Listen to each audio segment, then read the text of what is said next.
See you, man. You know, it's interesting. Every time I come in, your beard is either growing out or mine's Right. disappearing. So, but Matching. good to see you, Judge. Twinkles. Approaching on the Matthew Gomez case, and Judge, he's here and it's on your bond docket, but there's a BVR issue. I've talked with the state about it.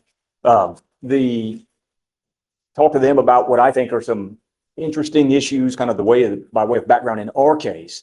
And the state had previously offered, though we had not yet gotten a contract, to do a 90-day mental health PTI, which we felt was appropriate.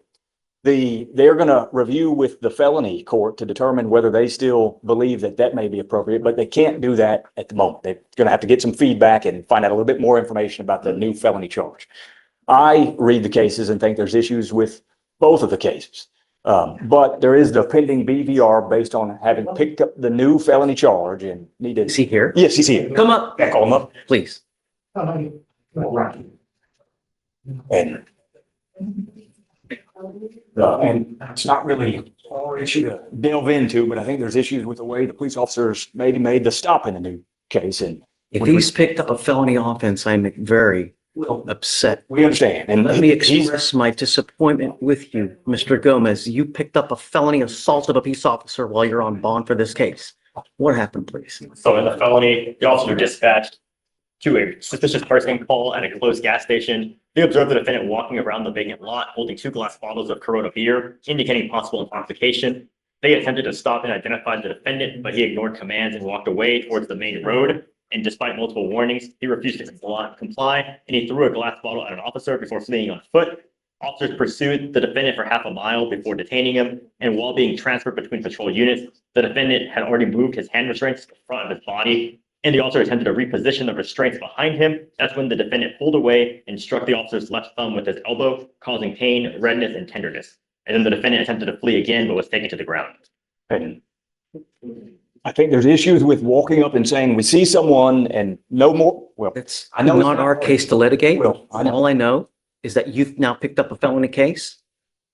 Where'd you going? I got to take him. Well, Judge, well, if we're going to be revoking him on that, then I do think it is our issue to delve into. And I think there's issues with the way he stopped.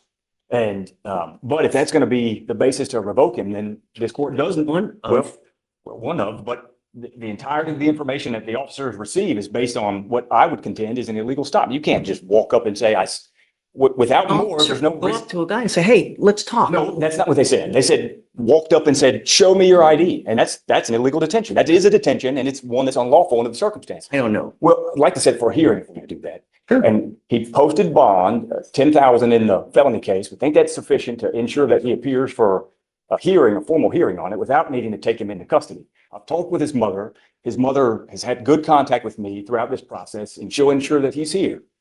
I think if we set it for early next week, then we can delve more into the felony case and figure out if the mental health, and I think the state can get an answer about whether mental health treatment is what's appropriate. We think it's appropriate. And even if you delve into the background of our case, the allegation is that he called the police himself and said, hey, I've got traffic tickets. Come arrest me. Come to my home and arrest me. An allegation, well, and that he also said, and when you get here, I'd like to be in a fight. And when the cops arrive, they oblige him. They put their tasers away and fight him. And that's consensual conduct. And whether we like it or not, humans have the ability to consent in physical fights if they like in Texas. And it may not be something that we would do or agree with, but legally people are entitled to do that. And so he's not resisting arrest even in our case. So we think there's issues in our case, but we thought on the defense side that it may be more appropriate to go the Harrison route and see if mental health PTI. I appreciate your argument. I Yes. appreciate your tenacity, but I have to be fair to every single person that comes through here. We have certain standards and procedures that we follow. Sure. When anyone picks up a felony case, especially a violent felony case, we revoke the bond and we put them in custody. We cannot continue to act in this manner. We are a civilized society and actions have consequences. I'm happy to give you a hearing, but Yes. no, I'm taking you into custody. You picked up a felony assault of a peace officer. Judge, and my position respectfully is if he's entitled to it, well, Judge, maybe before he be taken away, we finish this portion of the hearing. I think he's entitled to be present. But we think it also a part of due process that before a revocation occur, that you're entitled to both notice and an opportunity to be heard.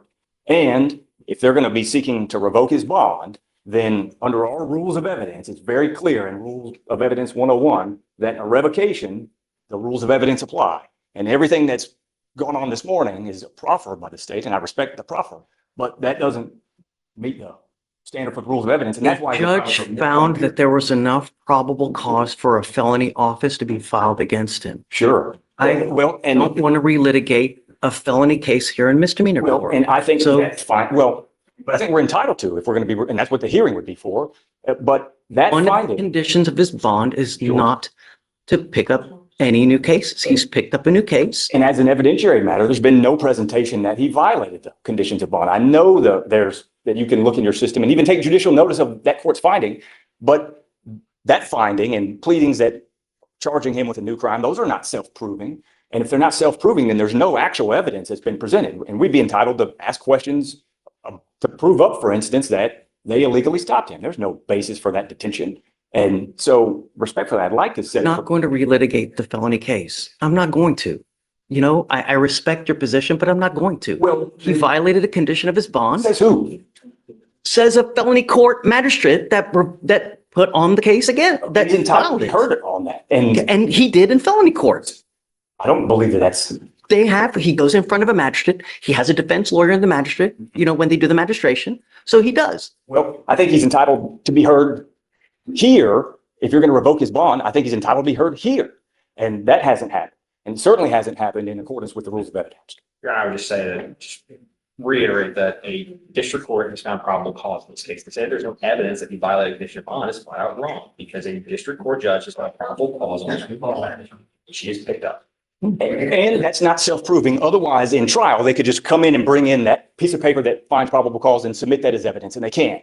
That's not evidence. Those are not self-proving findings. We're not in a trial here, Well, right? Well, You know, no, I know it's this is not. just, we're having a bond hearing. Sure. He's violated the condition of his bond. I understand that you don't like it. I don't- it's not that I appreciate don't your like it. tenacity, Disagree but with you. okay, and reasonable minds can differ, but he's picked up a felony case and there's a certain process that we follow. Well, and so we'd like a hearing on that. Yes, I will give you a hearing. Yes, but I'm taking him into custody because he's revoked it and he's a danger to the community. I find by clear and convincing evidence, he refuses to comply with his conditions of bond.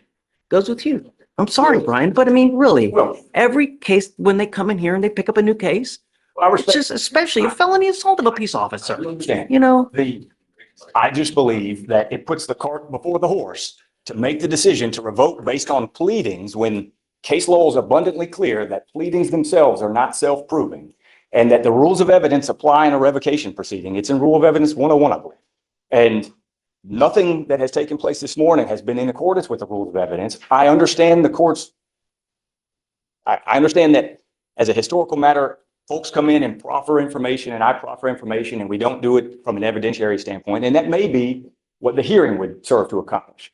And so if the court's position is after a hearing, you'll revisit the issue about whether to reach a final decision to revoke his bond or not, then we can respect that. Sure, I'm happy to do it. Okay. And in the meantime, I guess I do need to request that the bond, a new bond be set in an amount that he can. Of course, yes.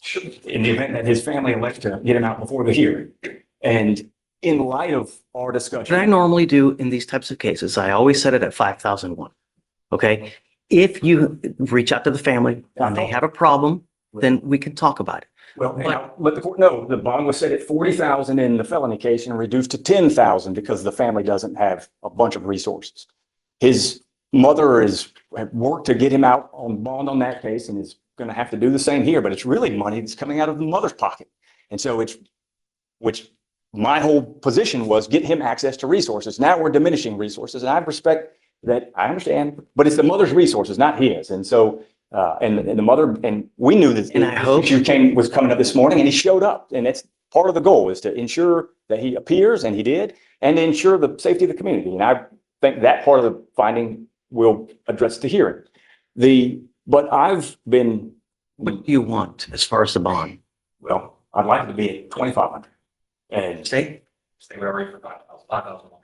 okay, when I have this kind of issue, I always split the puppy. So I'll set it at 3,750. Okay? If there's still an issue, come back and we can talk. yes. But there has to be a sufficient